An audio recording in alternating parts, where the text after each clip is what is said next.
I ara ja sí, sin més dilacions, comencem amb la primera ponència, les víctimes de l'odi, de la mà de la doctora Lorena Antón. Ella és criminòloga, doctora en Dret i Criminologia, professora del grau en Criminologia a la UNIR i advocada de SOS Racisme. Li dono la paraula a la doctora Antón. Gràcies. ¿Ahora sí? Perfecto. Vale, perfecto. Sí, ya se ve, bueno, en primer lugar quería agradeceros la invitación a la participación en estas jornadas, siempre, aunque sea virtual, siempre se agradece, ¿no? Que te inviten a participar pues, con otros compañeros, con otros profesionales, a compartir pues, bueno, conocimientos, experiencias.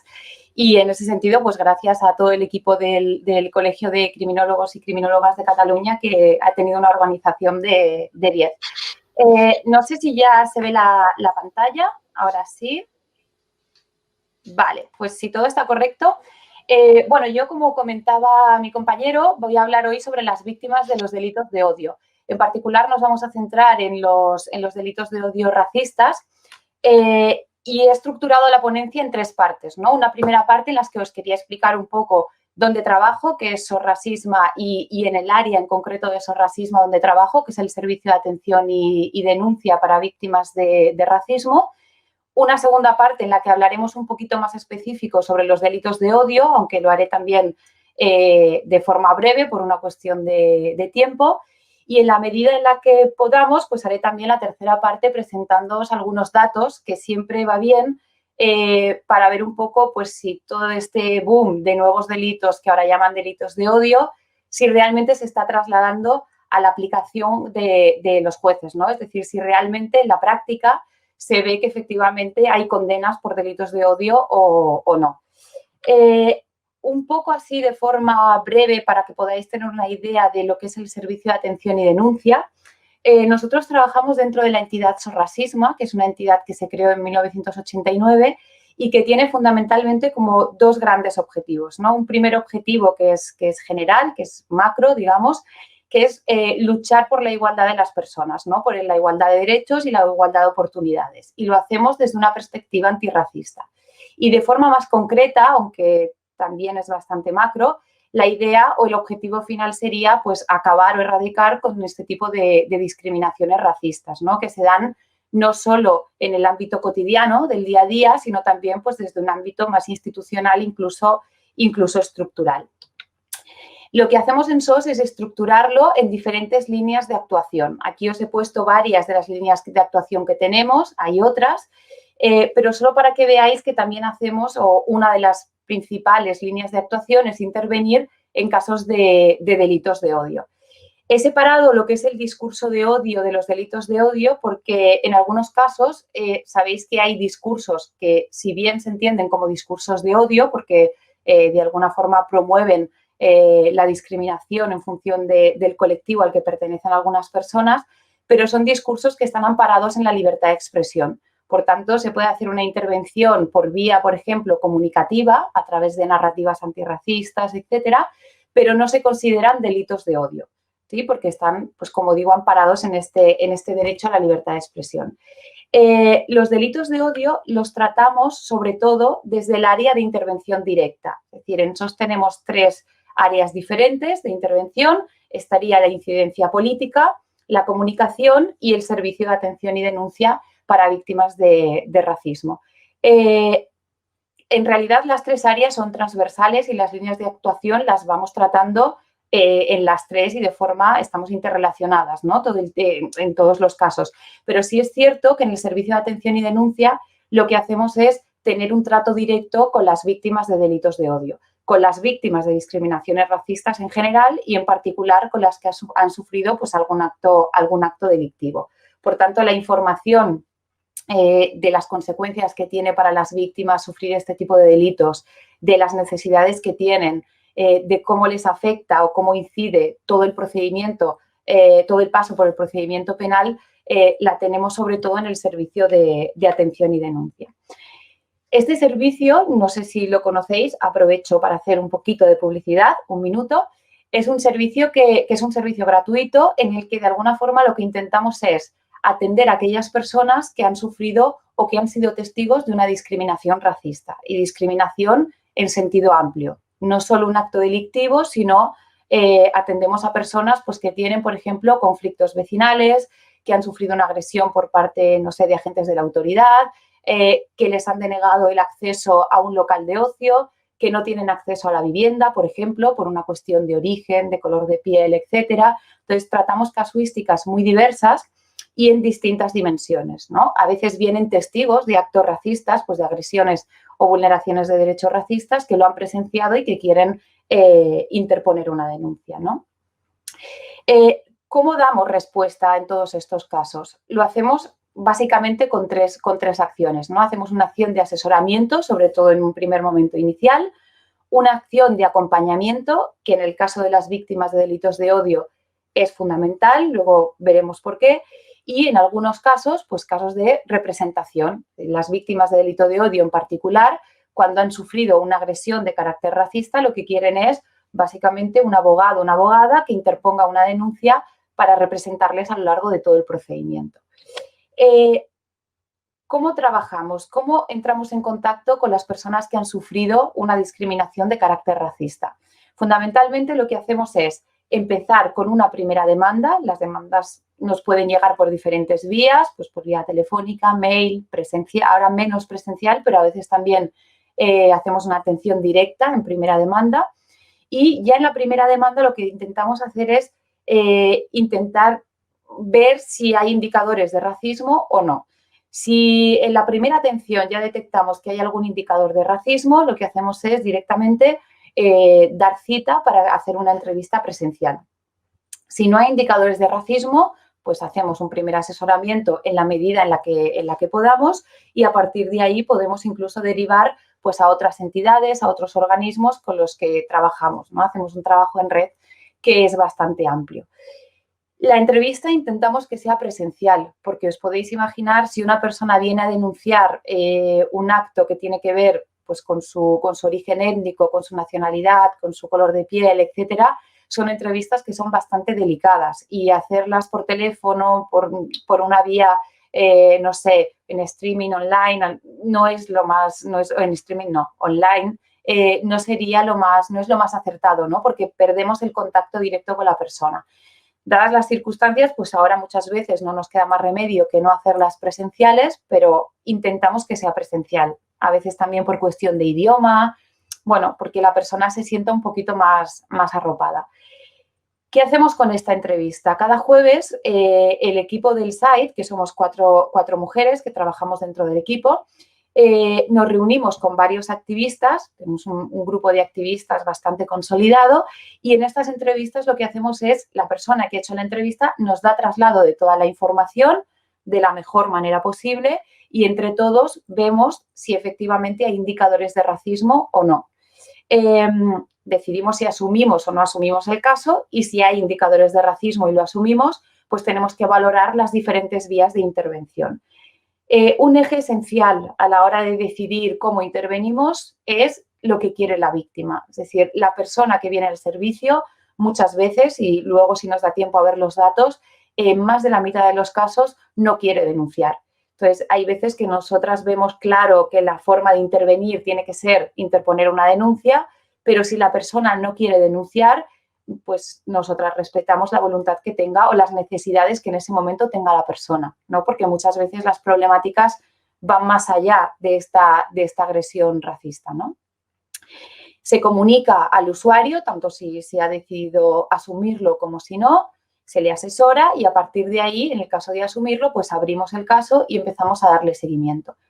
En el caso de los delitos de odio, lo que hacemos normalmente, las víctimas suelen querer, en principio, querer interponer una denuncia por vía penal, ¿no? Y entonces nos situaríamos en esta parte de resolución del conflicto. Hay veces que lo que hacemos es una atención personalizada con acompañamiento o apoyo psicológico, podemos derivar a otras entidades y coordinarnos en la atención, incidencia social, depende, ¿no? del caso que tengamos.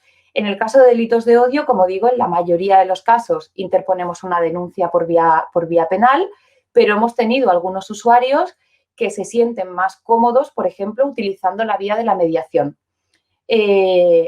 mediación penal si ya hemos interpuesto una denuncia, pero a veces hacemos mediación a través de las instituciones que tenga, pues no sé, por ejemplo, el Ayuntamiento de Barcelona. En cada distrito, pues podemos ir utilizando o contando con la ayuda del ayuntamiento para hacer mediación. Y esto, pues bueno, al final depende de lo que quiera cada persona, ¿no? Cada usuario. En algunos casos, lo que hacemos, como os decía antes, es combinar la intervención que hacemos desde el site con la intervención que se hace, por ejemplo, por vía de incidencia política o de comunicación. Hay veces que tenemos casos, creo que recientemente en junio, no sé si conocéis el caso de un joven que denunció una agresión racista y denunció a Mossos d'Esquadra, que teníamos un audio donde era muy clara la agresión. La denuncia se puso en 2019 y él no quiso publicar los audios, no se sentía cómodo y cuando él quiso publicarlos, pues él mismo procedió a hacerlo, ¿no? Entonces, hay veces que a pesar de que nosotras vemos una intervención que puede ser mejor o más útil para poder resolver el conflicto, si la persona no ve la utilidad del conflicto, no ve la utilidad de utilizar esta vía, no le convence, pues no la utilizamos, ¿no? Por tanto, ponemos siempre a la persona o intentamos poner a la persona en el centro.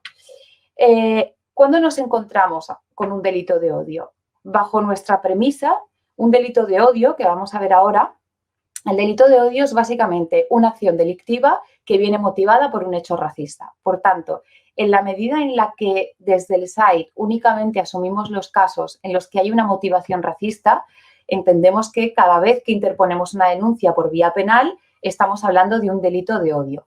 Esto sería en la teoría. En la práctica no es exactamente así, porque desde un punto de vista jurídico, no siempre que hay indicadores de racismo podemos hablar de una motivación racista, ¿vale?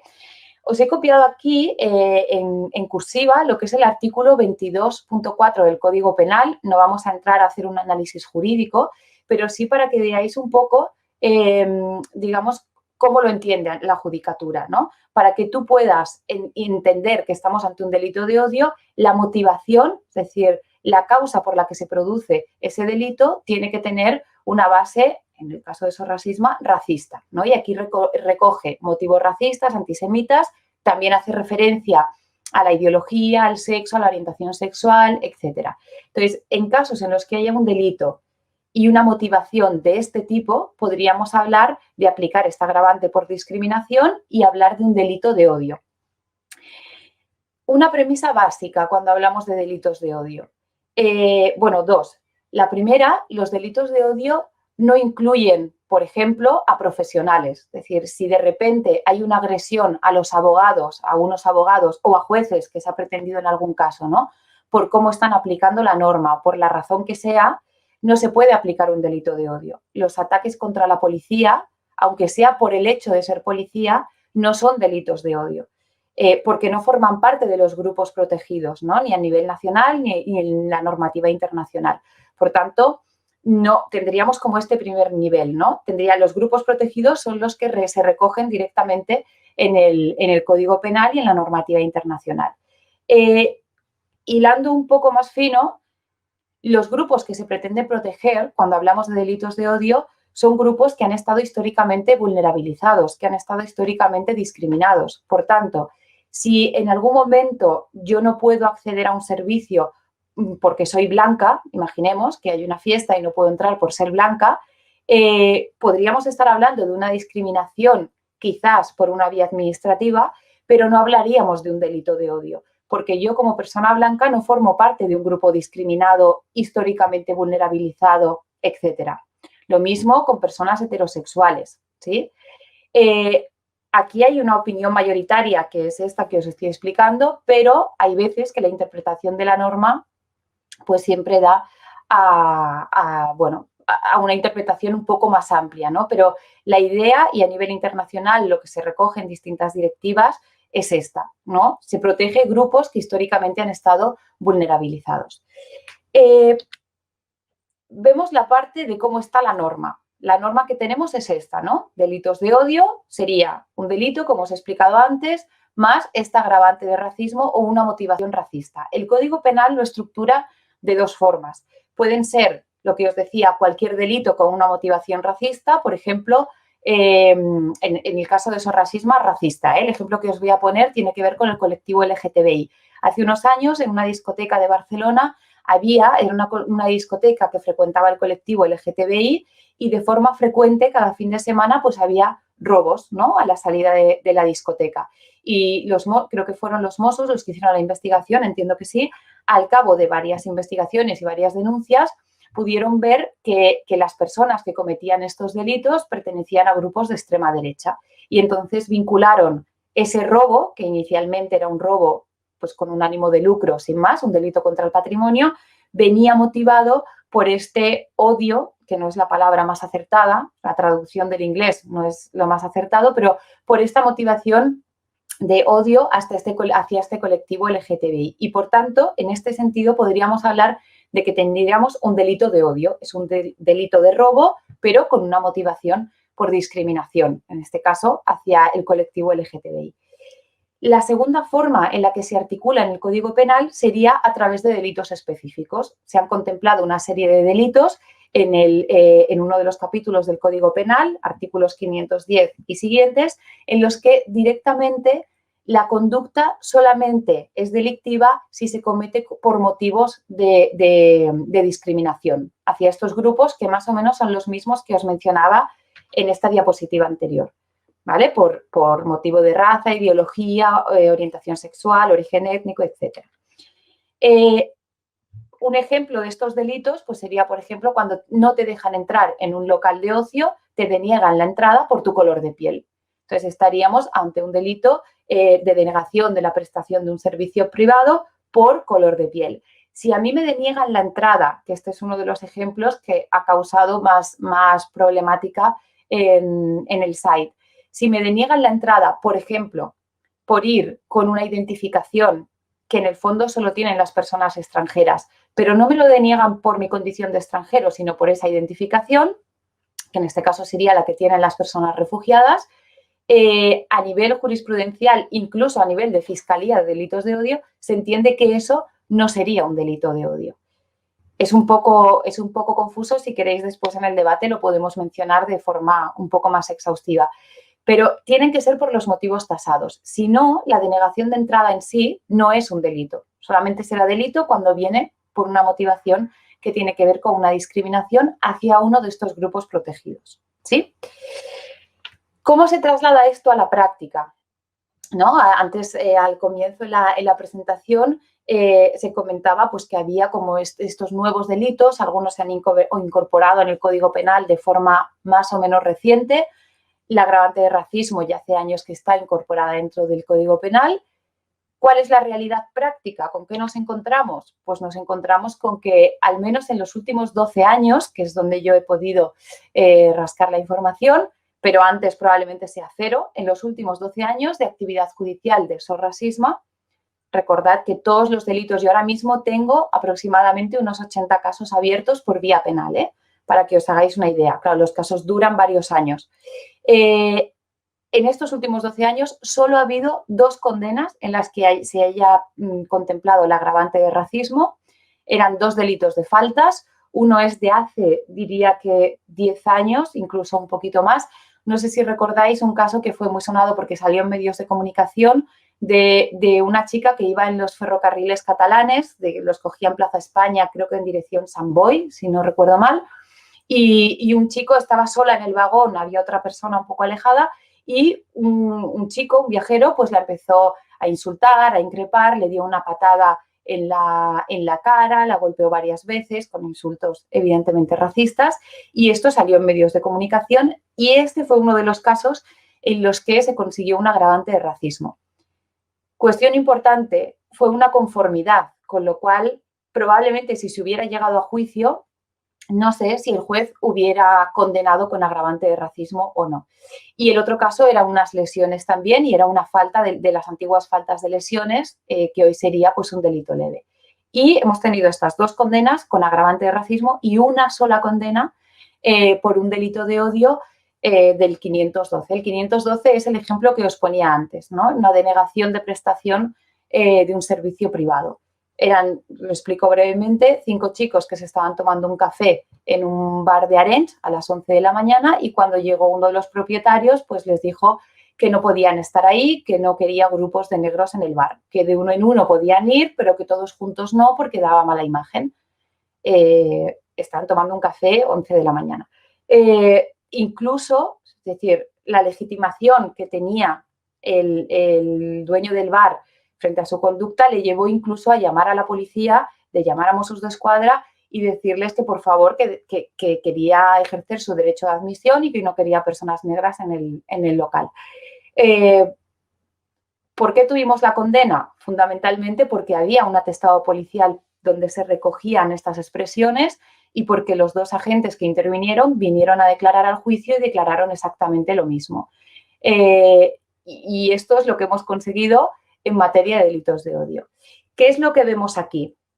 Aquí vemos como mínimo, a falta de investigación criminológica, como pongo aquí abajo, como mínimo vemos 2 cuestiones. Una primera cuestión que tiene que ver con las reticencias por parte de los operadores jurídicos a reconocer el racismo, es decir, no lo quieren ver. Hay personas que evidentemente no lo ven, pero hay veces que es evidente, pues porque viene acompañados de indicios muy claros, ¿no? De comentarios, de lo que la propia víctima te explica, incluso de pruebas objetivas con testimonios. Es decir, el mismo ejemplo que os he puesto antes del bar, teníamos un ejemplo en el que también en un bar, en este caso, se negaron a servirles directamente en una terraza.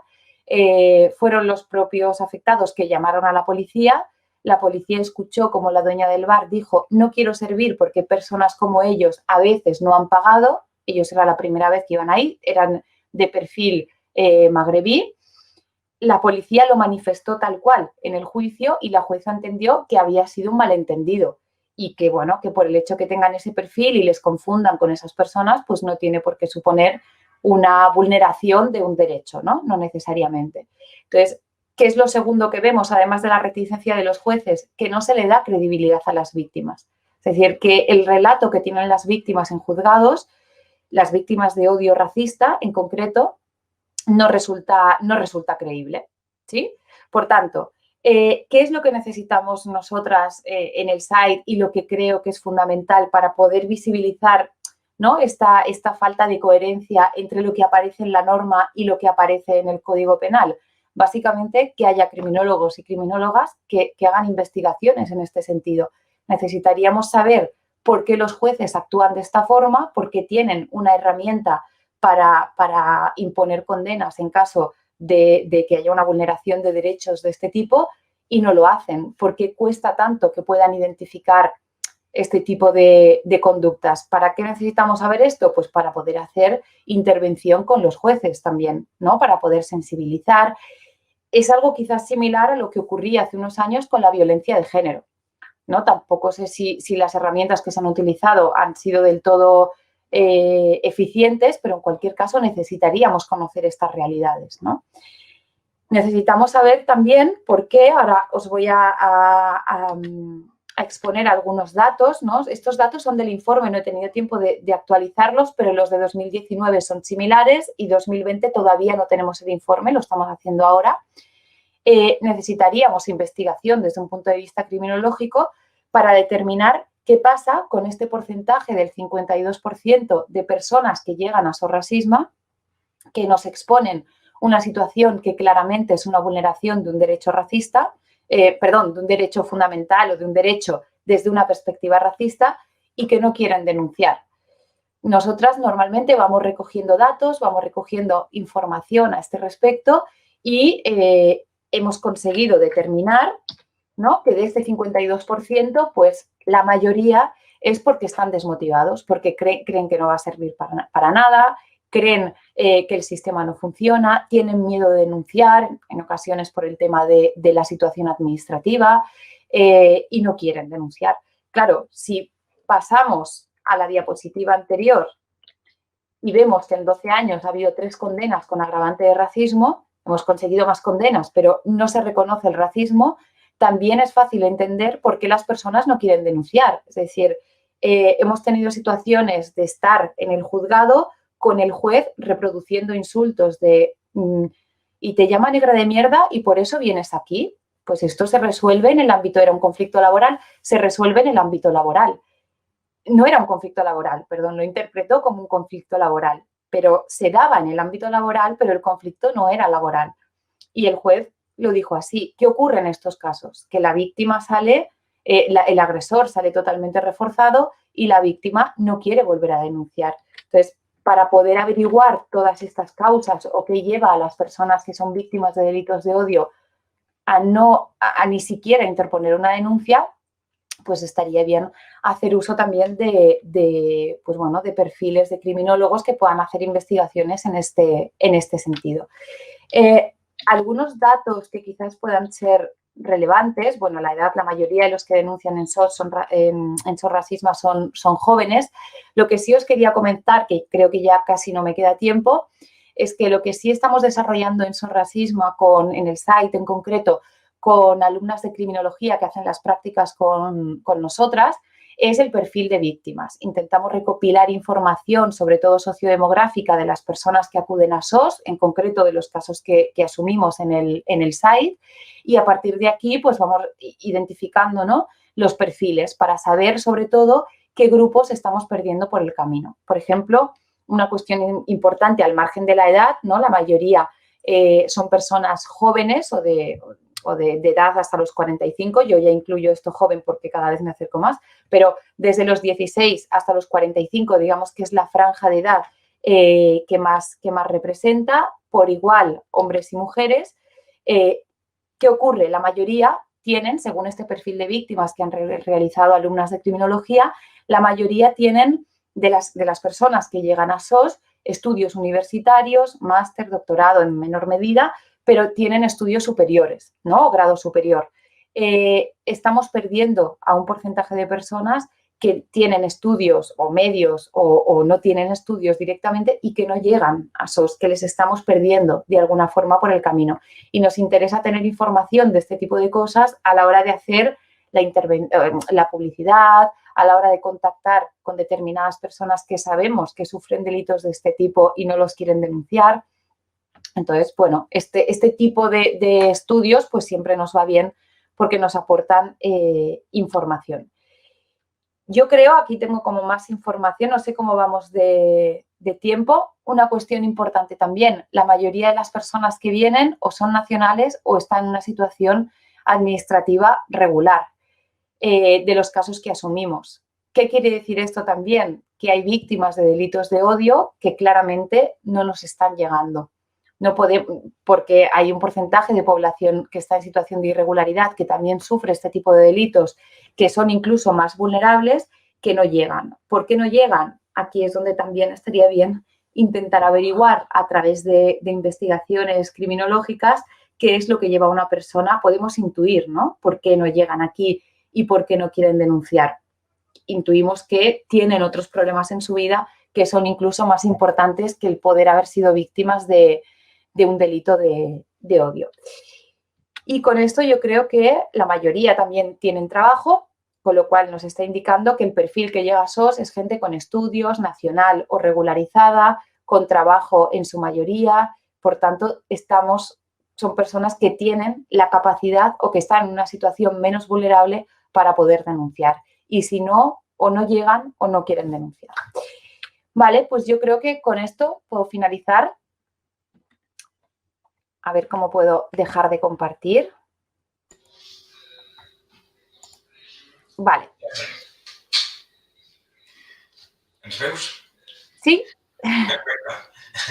Moltes gràcies, doctor Anton, per la seva intervenció i per aprofundir sobre aquest tema tan actual i la tan necessària labor que feu des de SOS Racisme, que segur després podrem continuar debatint. Moltes gràcies. Vale, gràcies.